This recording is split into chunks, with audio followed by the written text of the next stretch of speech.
Welcome to my channel. कैसे हैं आप लोग? आशा है कि आप सभी अच्छे ही होंगे। तो लास्ट क्लास में जो हम पढ़ रहे थे, हम लोगों ने पढ़ लिया था विभाजन, विस्थापन और पुनर्वास। यहाँ तक हमने पढ़ लिया था। अब इससे आगे हम स्टार्ट करते हैं। आज का जो टॉपिक है हमारा वो है रजवाड़ों का विलय।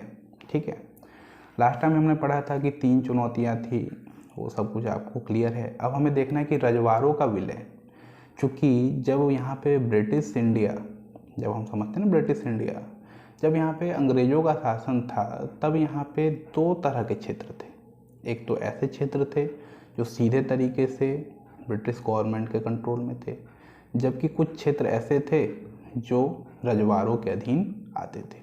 ठीक है, अब बात करते हैं हम। भारतीय प्रांत कहा जाता था जिस क्षेत्र के ऊपर अंग्रेज़ों का डायरेक्ट जो है प्रशासन था, और जो रजवाड़े थे इन्होंने अधीनता तो स्वीकार कर रखी थी ब्रिटिश गवर्नमेंट की, लेकिन जो इनके जो आंतरिक मामले थे उसके फैसले ये स्वयं ही लेते थे। अब जब भारत को आज़ादी मिली, भारत और पाकिस्तान नाम से 2 देश भी बन गया, लेकिन विभाजन के समय एक बात ये रखी गई थी ब्रिटिश इंडिया की तरफ से, ब्रिटिश गवर्नमेंट की तरफ से, कि जो रजवाड़े हैं वो अपनी इच्छा अनुसार, जहाँ पे उनकी इच्छाओं को इंडिया में शामिल होना चाहे तो इंडिया में शामिल हो जाए, और कोई अगर पाकिस्तान में शामिल होना चाहे तो वो पाकिस्तान में शामिल हो जाए। ठीक है, तो ये अपने आप में क्या था, एक बहुत बड़ी टेंशन की बात थी। टेंशन की बात इसलिए थी क्योंकि मान लेते हैं कि एक क्रिकेट ग्राउंड है, उस तरीके से हमारा इंडिया फैला हुआ था, और उसके बीच में छोटे छोटे रजवाड़े बॉल की तरह बिखरे हुए थे। अब इतने जगह बाउंड्री बनाना पॉसिबल तो था नहीं, पॉसिबल हो ही नहीं सकता, क्योंकि उस समय जो रजवाड़ों की संख्या बताई गई है वो 565 थी, छोटे बड़े मिला लिया जाए अगर सभी तो। और 565 रजवाड़ों को मिलाना अपने आप में एक बहुत चुनौती भरा कार्य था, जिसे वल्लभ भाई पटेल जी ने पूरा किया। अगर हम आज की बात करें तो आज का जो हमारा उड़ीसा है वहाँ पे 26 रजवाड़े थे। अब समझ लीजिए, आज का जो एक उड़ीसा इतना बड़ा राज्य है उसके अंदर ही क्या थे, 26 रजवाड़े थे। छत्तीसगढ़ में आप देखेंगे तो 15 छोटे रजवाड़े हैं, और अगर हम सौराष्ट्र की बात करें तो 14 बड़े और 119 छोटे रजवाड़े। इन सभी रजवाड़ों को एक जगह पर भारत के अंदर मिला लेना एक बहुत बड़ा काम था, बहुत मुश्किल काम था। लेकिन जो रजवाड़ों की समस्या थी, इस पर जब गवर्नमेंट ने नज़र डाला तो गवर्नमेंट ने कुछ चीज़ें इसमें से सीखी। एक तो कोई भी ऐसा व्यक्ति नहीं था जो रजवाड़ों के अंदर रहना चाहता था, हर कोई किस में शामिल होना चाहता था, भारत में ही शामिल होना चाहता था। फिर एक बात आती है स्वायत्तता की। कुछ जगहों पे जो है स्वायत्तता की भी मांग देखी गई है, उसके बारे में जैसे कि जम्मू कश्मीर आप देखेंगे वहाँ पे। फिर हम बात करते हैं खींचातान।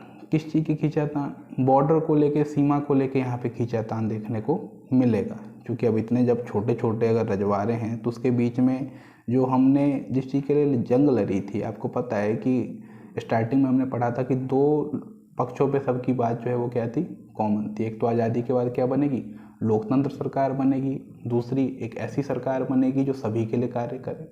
अब अगर हम रजवाड़ों के अंदर, रजवाड़ों को और हम भारत के अंदर नहीं मिलाते हैं, तो अगर गवर्नमेंट कुछ काम भी करेगी सभी के लिए तो रजवाड़ों के ऊपर है वो, कि वो वहाँ पे लागू होने देते हैं या नहीं होने देते, क्योंकि उनका कानून क्या था, अलग था। लेकिन देश को आज़ादी दिलाने में सभी लोगों ने क्या किया था, योगदान दिया था, और सबने इसी आकांक्षा से योगदान दिया था कि देश क्या होगा, लोकतांत्रिक बनेगा। तो कहीं ना कहीं सभी की इच्छा क्या थी कि भाई हमें क्या चाहिए, लोकतंत्र चाहिए। लेकिन जो राजा थे वो सिस्टम को किसके अकॉर्डिंग चलाते थे, अपने नियम और कानूनों के अनुसार चलाते थे। तो 15 अगस्त 1947 तक लगभग सभी रजवाड़े जो हैं वो भारत में शामिल हो गए। विलय पत्र के माध्यम से उन्होंने क्या कर लिया, भारत में शामिल होने के लिए हस्ताक्षर कर दिया। लेकिन कुछ ऐसे रजवाड़े थे जिन्हें शामिल होने के लिए या जिन्हें भारत में शामिल करने के लिए काफ़ी दिक्कत आई। उनमें से जो है 2 के बारे में आप इस चैप्टर में पढ़ेंगे, एक तो हैदराबाद और एक मणिपुर। बाकी जूनागढ़ और जम्मू कश्मीर आपको दूसरे चैप्टर में यहाँ पे पढ़ने को मिलेगा। अब जो हैदराबाद है, हैदराबाद का जो शासक था उसे उस समय निजाम कहते थे। ठीक है, और जो इसका शासन जो था वो काफ़ी बड़े विस्तृत जगह पे फैला हुआ था। 1947 में उसने भारत सरकार के साथ जो है एक समझौता किया नवंबर में, जिसमें उसने 1 साल के लिए समझौता किया था कि 1 साल तक हम क्या करेंगे, बातचीत करेंगे, और फिर हम अभी उसने अधीनता स्वीकार नहीं की थी, हम 1 साल तक क्या करेंगे, बातचीत करेंगे, और अभी जो है यथास्थिति बनी रहे। लेकिन इसी बीच क्या हुआ कि जो किसान थे हैदराबाद के, वो निज़ाम से खुश नहीं थे, उनके ऊपर अलग अलग तरह के टैक्स वगैरह लगा दिए जाते थे जिससे वो नाखुश थे। तो उन्होंने एक आंदोलन कर दिया, और ये आंदोलन जो है वो भारी पैमाने पे हुआ। इस आंदोलन को रोकने के लिए निज़ाम ने क्या किया, अर्धसैनिक बल का प्रयोग किया। अर्धसैनिक बल जिसे क्या कहते थे वहाँ पे, रजाकार कहते थे। ये गैर मुसलमान जितने भी लोग थे उन्हें बहुत प्रताड़ित करते थे। अब इस स्थिति को देखते हुए जो है वहाँ पे जो है हिंसा फैल गई। अब इस हिंसा के कारण ही 1948 में सितंबर के महीने में भारतीय फौज ने क्या किया, वहाँ पे अपने सैनिक भेज दिए, और युद्ध हुआ दोनों के बीच में, और काफ़ी दिनों तक युद्ध चला, कुछ दिनों तक। उसके बाद जो है हैदराबाद को भारत के अंदर मिला लिया गया, क्योंकि वहाँ के लोगों की भी यही इच्छा थी। उसके बाद हम बात करते हैं मणिपुर की। मणिपुर में एक राजा थे बोधचंद्र सिंह, ठीक है। इन्होंने भी क्या किया, भारत सरकार के साथ जो है सहमति जताई, किस चीज़ के ऊपर, विलय के ऊपर। लेकिन उन्होंने क्या कहा था, हमें आंतरिक स्वायत्तता मिलनी चाहिए, और इसके लिए 1948 में वहाँ पे जो है चुनाव हुआ, और जो है संवैधानिक राजतंत्र जो है वहाँ पे चुना गया। लेकिन गवर्नमेंट ने, भारत सरकार ने मणिपुर को भारत का अभिन्न अंग माना। इस कारण उन्होंने निर्वाचित जो वहाँ के जो सदस्य थे, निर्वाचित सभा के जो सदस्य थे, उनसे बगैर पूछे राजा पर दबाव डालकर उसे क्या कर लिया, भारत में मिला लिया। वरना अगर इस प्रकार से अलग अलग छोटे छोटे अगर राजा रह जाते तो बाद में भारत के लिए क्या हो जाता, वो एकता के लिए खतरा था। इस प्रकार की भारत की विचारधारा थी, क्योंकि हमने अखंडता की बात कही थी। अब हम बात करते हैं, अब मतलब 3 चुनौती भी हमने सॉल्व कर ली, राजाओं को ही मिला लिया।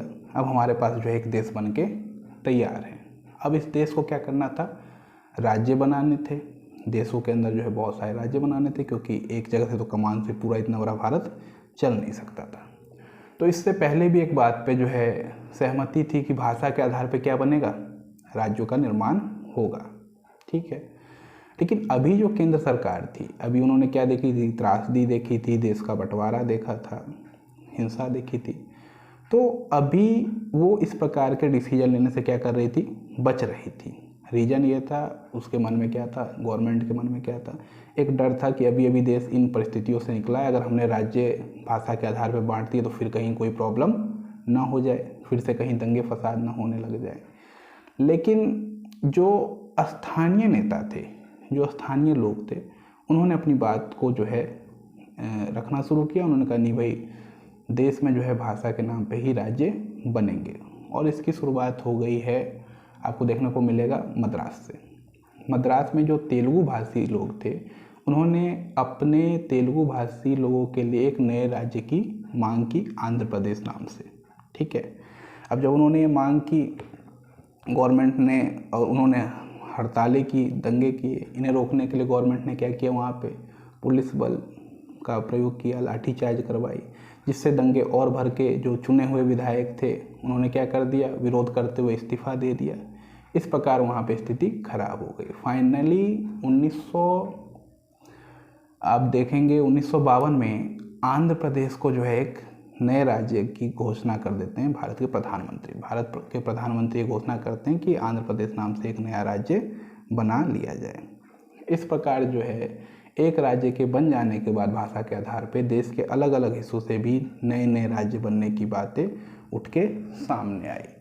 तो 1953 में राज्य पुनर्गठन आयोग का जो है एक स्थापना किया गया, जिसे कार्य सौंपा गया कि वो राज्यों को चिन्हित करे कि कौन से भाषा के लोगों के लिए किस प्रकार से राज्य का निर्माण किया जाए। और 1956 में उन्होंने क्या किया, राज्य पुनर्गठन आयोग का जो बिल था उसे पास किया, और उस समय जो है 14 राज्य और 6 केंद्र शासित प्रदेश बनाए गए।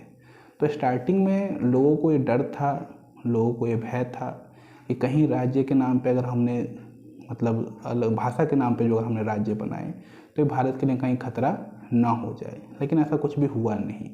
भारत में हमने जो है अलग अलग राज्य भाषा के आधार पर बनाए, फिर भी आपको हर एक राज्य में जो है अनेकता में भी एकता देखने को मिलता है। ये भारत की क्या है, एक गुण कह सकते हैं आप, जिससे लोगों को डर था कि कहीं बाद में ऐसा कुछ हो या इससे कोई प्रॉब्लम क्रिएट हो, ऐसा कुछ भी नहीं हुआ।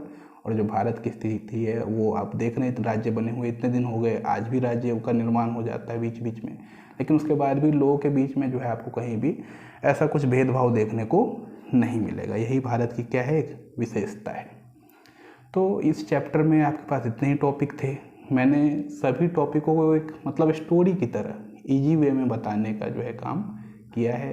बाकी आप एक बार एनसीईआरटी की बुक पढ़ लीजिए तो फिर कोई और भी प्रॉब्लम आपके सामने नहीं रहेगी, और अगर फिर भी रहेगी तो आप कमेंट करके पूछ लीजिए। मिलते हैं फिर एक नए चैप्टर के साथ नए वीडियो में।